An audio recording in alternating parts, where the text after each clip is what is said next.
The stadium lights had barely flickered on when a whisper cut through the baseball world, one that no one expected, and one that no one was ready for. Barry Bonds wasn't as good as Shohei Ohtani. A sentence that felt like stepping on a live wire. A sentence that set the entire Dodgers media room on fire.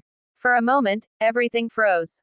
Reporters looked at one another, unsure whether to laugh or brace for an earthquake. Because this wasn't just about stats or awards or highlight reels. This was about legacy, about one of the most feared hitters in the history of the sport being placed second in a comparison that seemed almost untouchable. And yet, it didn't stop there. They mentioned it casually, almost as if it were nothing. As if Bonds' 7 MVP awards were certificates from a neighborhood carnival. As if his 45.2 inches/points, a number built on years of unprecedented dominance, were nothing more than a footnote in a conversation he once owned. You could feel the tension thickening in the air. It was the kind of moment where fans lean closer to the screen, wondering where this is going and why it feels so electric. Because this wasn't just any comparison. This was baseball royalty facing the rise of baseball mythology. And here's the twist, everyone had a point. Barry Bonds was a monster of an era, a living nightmare for pitchers, a human apocalypse wrapped in batting gloves.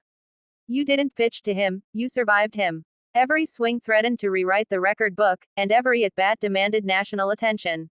Ohtani, on the other hand, was something else entirely, something baseball had not seen in a century, something the sport didn't dare dream was possible again.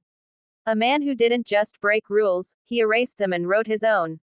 Two different worlds. Two different legends. One impossible argument. But what made this moment truly shocking wasn't the comparison itself, it was the boldness of it. The audacity to say, with cameras rolling and hearts pounding, that Ohtani had surpassed the untouchable. And the baseball universe didn't take it quietly. Fans erupted. Analysts scrambled. Radios buzzed like hornet nests. Every side of the sport braced for a debate that felt like it would shake the foundation of baseball history. Even the silence in the room felt dramatic, like the pause before a final pitch in the bottom of the ninth. Some argued Bonds commanded fear in ways Ohtani never could.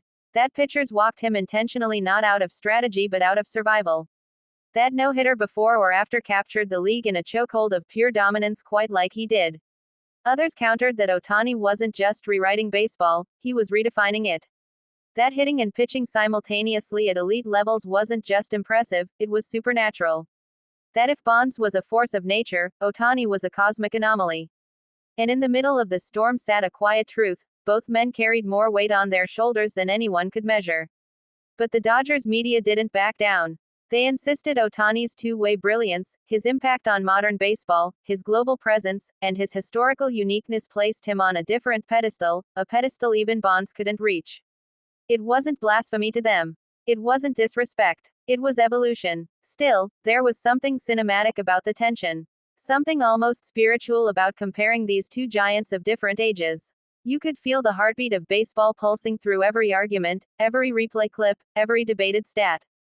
Fans who grew up in the era of Bonds felt betrayed. Fans who grew up in the era of Ohtani felt empowered. And fans who loved both were left torn between eras that would never face each other on a field. But then came the moment that twisted everything. Someone asked the question that silenced even the loudest voices. If Bonds were standing here right now, would he agree? And the room fell still. Because the truth was simple yet impossible, Bonds never claimed to be unbeatable. He never said the game ended with him. He never declared himself the ceiling. He played the game like a man chasing perfection, knowing perfection was always one swing further. Just like Ohtani. And that realization changed the entire energy. Suddenly, this wasn't an argument. It was a celebration of what baseball becomes when humans push past the edges of what is believed possible. The debate didn't diminish Bonds. It didn't diminish Ohtani. Instead, it elevated the sport itself, showing that baseball isn't defined by one era, one legend, or one style. It's defined by those who dare to go beyond what anyone before them imagined. And Bonds did that. And Ohtani is doing that now. Legends don't replace legends, they echo them, expand them, ignite new ones. When the conversation finally settled, there was no clear winner, no definitive answer, no carved-in-stone verdict. All that remained was an undeniable truth. Baseball is bigger, brighter, and more breathtaking because both of these men existed in it.